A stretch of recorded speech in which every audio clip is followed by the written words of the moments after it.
Nous continuons dans Ézéchiel 31, verset 15. Ainsi parle le Seigneur, l'Éternel, le jour où il est descendu dans le séjour des morts. J'ai répandu le deuil, j'ai couvert l'abîme à cause de lui, et j'en ai retenu les fleuves. Les grandes eaux ont été arrêtées. J'ai rendu le Liban triste à cause de lui, et tous les arbres des champs ont été desséchés. Nous allons au verset 18. À qui ressembles-tu en gloire et en grandeur parmi les arbres d'Éden? Tu seras précipité avec les arbres d'Éden dans les profondeurs de la terre. Tu seras couché au milieu des incirconcis, avec ceux qui ont péri par l'épée. Voilà Pharaon et toute sa multitude, dit le Seigneur l'Éternel. Lisons le verset 10. Les soutiens du pays seront dans l'abattement. Les mercenaires auront l'âme attristée. Vous voyez, quand Dieu a parlé comme ça, les soutiens du pays seront dans l'abattement. La parole de Dieu est une épée à deux tranchants.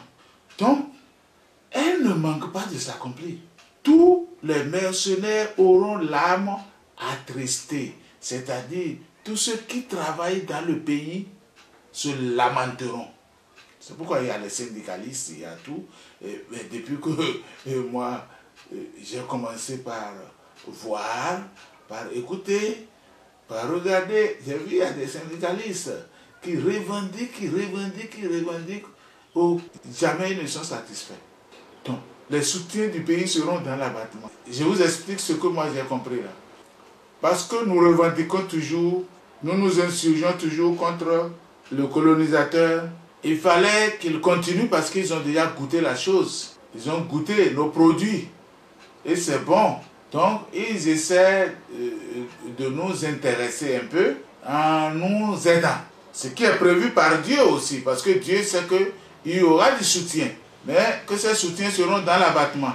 Mais vous voyez, quand le colon envoie, par exemple, je donne un exemple, 10 000 francs, pour dire, allez-y, arrangez votre pays avec. Le chef d'État qui est là, il peut empocher 5 000, ou bien il détourne encore les 5 000 francs pour aller investir dans le pays de ceux qui nous soutiennent, dans le pays du colon. Et les 5 000 qu'il donne à une autorité qui est chargée d'exécuter le projet du pays, il peut empocher tout seul 3 000 francs. Et maintenant, il se met au dehors et il dit au peuple, voilà l'argent qu'on nous a envoyé. Mais c'est qu'à la télévision, on a déjà dit que c'est 10 000 francs qui sont envoyés. À la radio, ça a été publié partout pour faire ci, pour faire ça. C'est là qu'on voit les bonnes choses. C'est là qu'on entend les bonnes choses. Mais à part ça, vous ne verrez plus où sont dépensés cet argent. Et eux-mêmes qui sont les acteurs, ils ne savent pas comment la chose se passe. Nous nous accusons. Puisque Dieu nous a dit que nous allons toujours nous bagarrer, donc nous nous accusons. Mais ces accusations ne disent rien. Parce que les gens continuent toujours dans leur sale besogne. Donc le néocolon qui est là, il est obligé de tout gâter parce que c'est lui qui est réputé pour ce travail. Et quand même toi tu es derrière aujourd'hui, tu vois que ce qu'il fait n'est pas bon. Demain quand on va te placer à sa place, ou bien quand toi aussi tu vas essayer de mentir jusqu'à le prendre sa place, tu feras la même chose. Moi, que ceux qui veulent n'ont qu'à venir contredire ce que je suis en train de dire. Mais depuis 1960, moi je suis en train d'observer. Et j'ai vu aussi les Chinois venir ici nous aider pour un périmètre risicole de 500 hectares à Malanville, au bord du fleuve Niger. J'ai eu la chance d'aller travailler là-bas. Mes frères, ce que j'ai vu, c'est ce que je dois enseigner aujourd'hui. C'est pour cela que Dieu m'a amené là-bas. J'ai fait 3 ans, 1978, 79, 80. Et j'ai démissionné. Pourquoi? Quand j'ai vu tel que le travail se fait, j'ai écrit au DG. J'ai dit, ben, tel que nous sommes en train de faire ici et que moi je vois là, le jour où les Chinois vont nous laisser le périmètre à gérer, nous ne pouvons pas gérer ceci. Mais on me dit d'où est-ce que moi je viens pour dire qu'on est en train de mal gérer la société.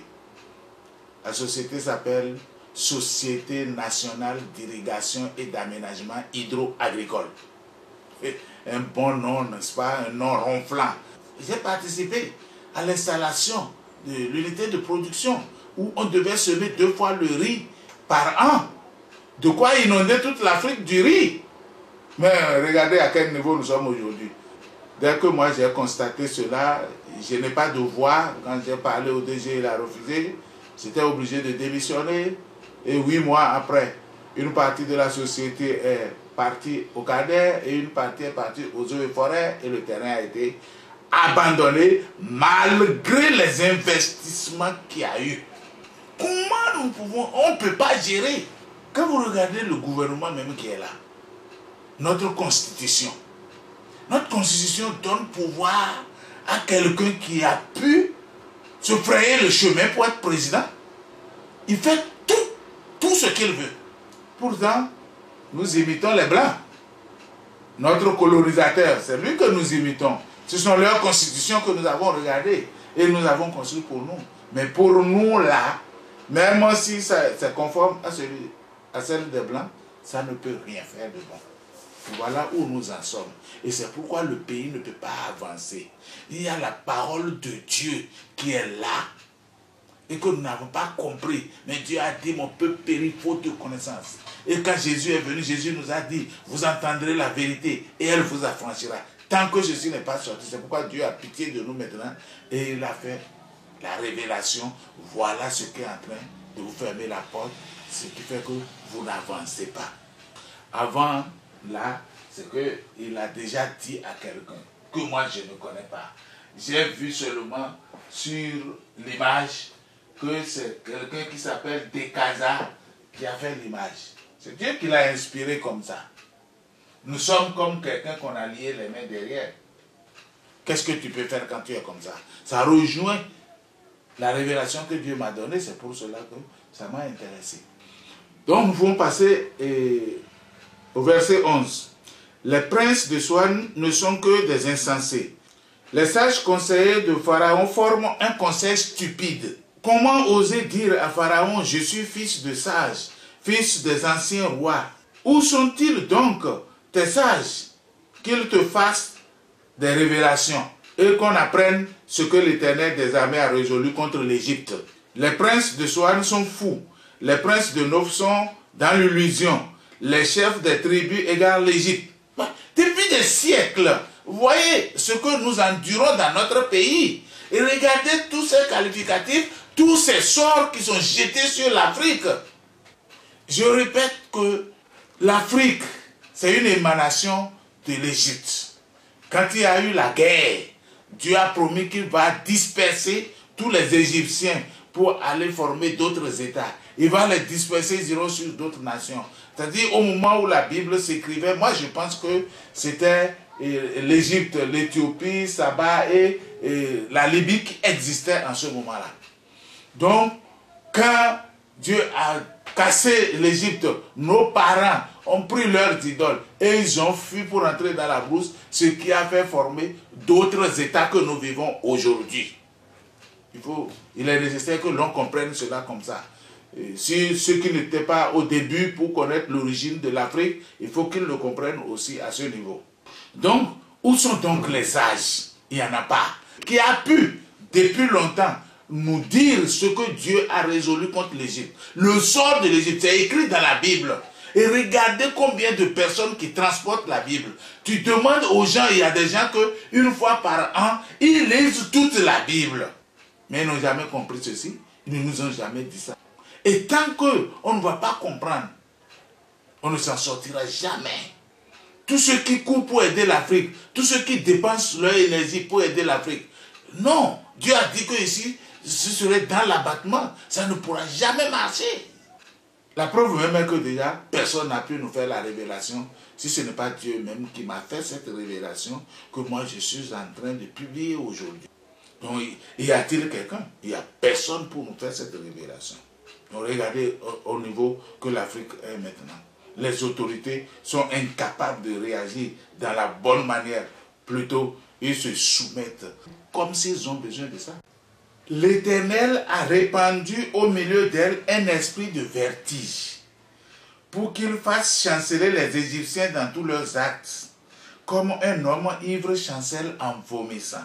Et l'Égypte sera hors d'état de faire ce que font la tête et la queue, la branche de palmier et le roseau.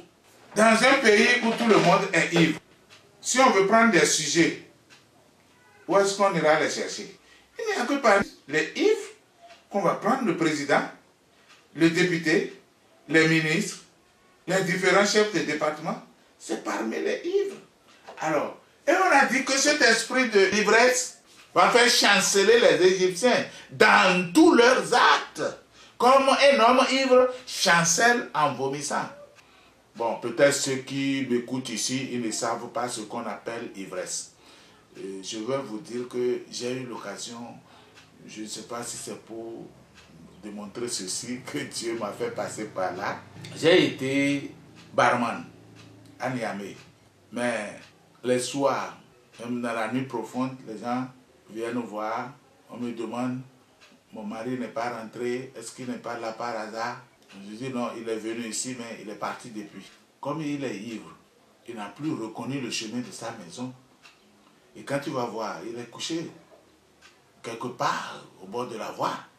Il n'est pas arrivé à la maison. En second lieu, cela se passe au 113 par là. Mon chef de service a emprunté son engin à l'un de ses amis le soir, arrivé à la maison. Il est parti boire dans une buvette, on ne sait pas où. Mais le lendemain, quand mon chef allait venir au service, il n'a pas trouvé, il n'a pas ramené l'engin à la maison. Et quand il est parti le voir, non, il ne sait pas ce qu'est devenu l'engin. On lui pose la question, il ne sait pas. On était obligé d'avertir la police. Mais c'est une semaine après que j'ai trouvé l'engin sous un arbre. J'ai appelé le gardien du service, mais qu'est-ce qui se passe? Pourquoi l'engin est là? On dit non, que quelqu'un a fait accident avec le commissaire de l'aéroport et le commissaire a garé l'engin ici pour dire que, parce qu'il a vu que le type, il est, pour dire que quand il va sortir de son vin, il n'a qu'à demander le commissaire de l'aéroport pour chercher son engin. Mais que le type n'est pas revenu depuis une semaine.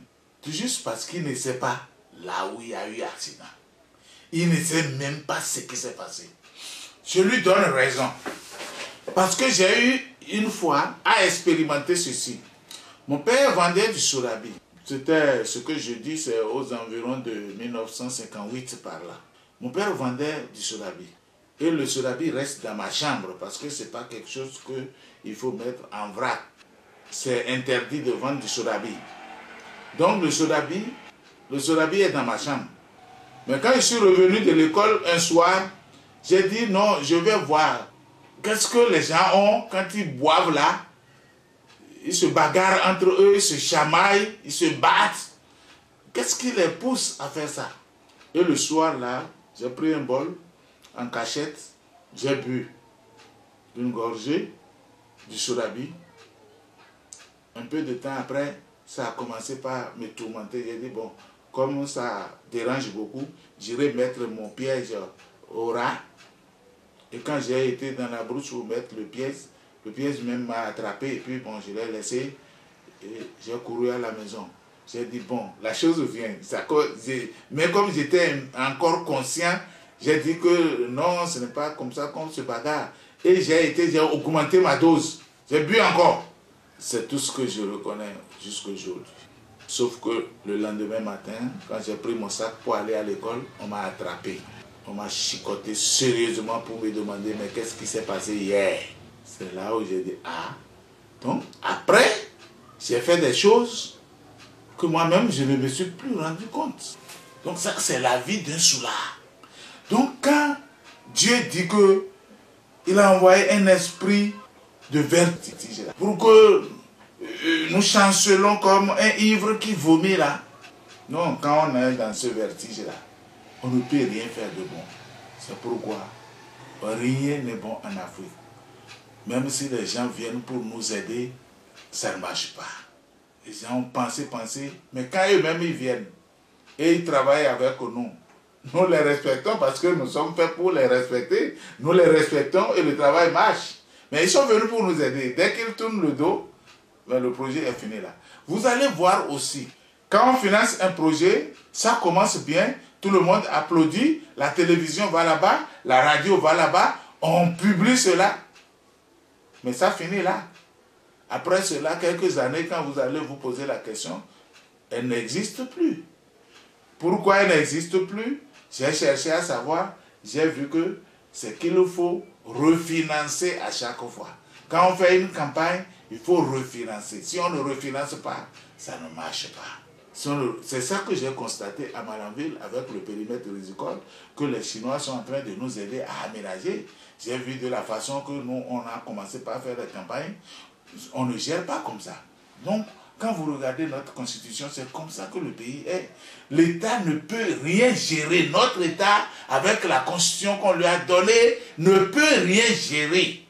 Par conséquent, il ne peut pas gérer les ressources que les privés lui donnent pour gérer le pays. Tout ce qu'on veut faire, même 1 mètre carré de goudron, il faut avoir des partenaires financiers. Tout ce que, même si on veut construire les marchés où on perçoit de l'argent toujours chez les occupants, il faut toujours un partenaire financier, sinon rien ne sera fait là. Toute chose que nous voulons faire, c'est toujours avec des partenaires financiers. Nous, on n'a aucune ressource parce que notre État ne peut rien gérer. Nous ne pouvons rien gérer. Dieu nous a dit que nous allons nous battre les uns contre les autres. Nous serons dans un esprit de vertige. Et que dans ces conditions, on ne peut rien faire. Tout est dégringolé, tout est là comme ça. Ce n'est pas possible. Le noir, l'Afrique ne peut rien faire dans ces conditions. Ouvrez les yeux, ouvrez votre conscience et regardez ce que je suis en train de dire. C'est le créateur du ciel et de la terre qui a dit ça. Celui qui a fabriqué l'homme et on ne sait pas comment il l'a fabriqué là, c'est lui qui a dit ça. Comme il a fabriqué l'homme depuis, et l'homme vit, il meurt, personne n'a pu remédier à ça. C'est lui qui a dit ça. Celui qui a dit que le jour où il va terrasser l'Égypte, il va donner de la force à Israël. Et que nous constatons aujourd'hui, Israël a la force là. C'est lui qui a parlé ici, qui a dit qu'il nous donne un esprit de vertige pour que nous chancelons. Mais comment vous voulez qu'on s'en sorte dans ces conditions, sans le voir, pour qu'il rectifie, pour qu'il nous pardonne?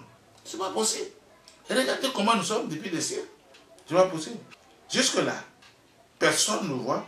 Les chefs de tribus égarent l'Égypte. Il a dit les chefs de... Donc, tous les chefs que nous élevons, nous-mêmes, vous constatez aujourd'hui, et chaque chef qui vient, chaque chef d'État qui vient, on s'insurge contre lui, on lui dit, mais il ne va pas, ça ne va pas. Dès qu'on le nomme, ça ne va pas. Si on ne l'a pas encore nommé, il va parler sagement, il va dire, oui, c'est lui qui va faire, mais le jour où il monte là, il devient autre chose. On ne le comprend plus, on ne le reconnaît plus. Ce n'est pas de sa faute. C'est le Créateur qui a mis ça comme ça. Ce n'est pas du tout de sa faute. Et le président Kérékou, au Bénin ici, il a constaté quelque chose que lui-même il ne comprend pas. Parce qu'il a dit que les intellectuels sont tarés. Vous ne voyez pas? L'esprit de vertige qui est dans ces intellectuels, ça ne leur permet pas de faire quelque chose de bon. Et quand on rentre, parce que dans notre pays, l'Afrique là, Dieu a plongé l'Afrique dans les ténèbres. Et quand tu quittes l'Europe, tu viens rentrer dans ces ténèbres, tu ne peux rien faire avec ton esprit de vertige. Et il a dit que, comme ça, là, dans cet esprit de vertige, l'Égypte ne sera pas capable de faire ce que font la tête et la queue. Ce que peuvent faire les branches de palmier et le roseau, on ne peut pas le faire. Le président Talon, quand il est venu là, mais il s'est retrouvé dans un désert de compétences. Dans un pays jadis qualifié de quartier latin de l'Afrique, lui vient dedans, il se retrouve dans un désert de compétences. Il a parlé en parabole. Il sait ce qu'il veut dire. Moi, je sais ce qu'il veut dire. Parce que quand vous regardez cet esprit de vertige, et vous vous retrouvez avec une responsabilité, vous voyez clairement la chose. Qu'est-ce que je peux confier à quelqu'un? Tous ces gens-là, ils sont dans l'esprit de vertige. Tu vas voir, vous êtes, parce que vous marchez ensemble dans l'esprit de vertige. Tu vas voir que dans cet esprit de vertige, moi je ne vois personne à qui je peux confier une responsabilité ici. Mais il a vu que même sa propre sécurité ne serait pas assurée par ces gens de vertige. Donc c'est quelque chose que tout le monde connaît. On ne peut pas. Aujourd'hui, j'affirme avec courage que certains Africains en veulent aux Français. Les Français sont meilleurs que les nouveaux conquérants de l'Afrique maintenant. Parce que si nous prenons par exemple la Chine, c'est parce que nous sommes dans un esprit de vertige qu'on ne constate rien. Les Chinois sont en train de nous sucer. Sérieusement. Pour celui qui ne fait rien, il ne comprendra pas. Mais moi j'ai compris. Parce que je ne manque pas de toucher à tout. Et j'ai vu que ces gens-là, ils sont en train de nous dépouiller. Ils sont en train de nous envoyer des choses. Parce que, bon, avant là, s'il y a quelque chose qui n'est pas bon, nous les appelons des trucs japonais. Parce que le Japon fabriquait beaucoup de jouets. Donc les jouets, quand on s'abuse avec une journée et puis ça se gâte là, c'est comme ça tout ce que moi je vois les Chinois nous envoient ici. Parce que nous sommes dans un esprit de vertige. Et on a trouvé un bon terrain.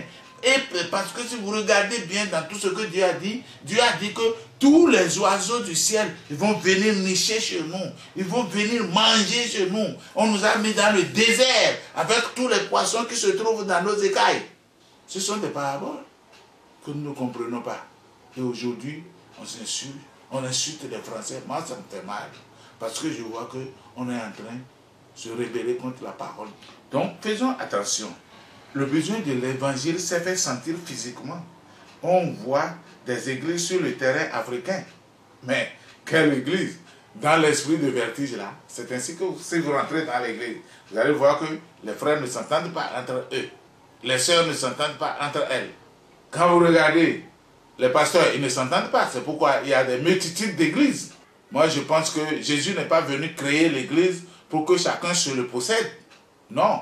L'église, c'est l'église de Jésus. Si c'est une église pour Jésus. Mais si c'est quelqu'un à qui Dieu a parlé, qu'il a ouvert son église, ce n'est plus l'église de Jésus. Mais je vous le dis si vous êtes au courant, si vous entendez ceci. Tous les pasteurs qui ont ouvert leur église, je dis bien leur église, ils sont tous dans le péché d'orgueil. Regardez-vous bien, lavez-vous correctement comme vous voulez, donnez toutes les raisons que vous voulez, mais le péché d'orgueil demeure en vous. Je ne juge personne. Je suis en train de vous passer la révélation que Dieu m'a donnée. Vous devez regarder comment vous avez créé votre église dans l'esprit de vertige. Est-ce que c'est sur mensonge ou bien c'est sur la vérité? Puisque quand vous êtes arrivé dans la contrée, vous avez vu, il y a d'autres églises qui sont déjà établies. Mais vous leur avez dit, bon, réunissons-nous, on va prier. J'ai amené un ministère de prière. Et toutes les églises qui étaient là, ils ont amené les gens, ils viennent à la prière. Et petit à petit, vous avez convergé vers votre propre église. Et en détournant les fidèles des autres pour former votre église. Si c'est le cas que vous avez fait là, si c'est comme ça, sachez que vous devez avoir la repentance et vous devez restituer cette église. D'abord, cette église doit être restituée à celui avec qui vous êtes resté. Je peux peut-être dire votre père spirituel. Ça dépend de comment vous l'avez quitté. Ça dépend de comment vous l'avez quitté. Ça dépend de comment vous êtes séparés.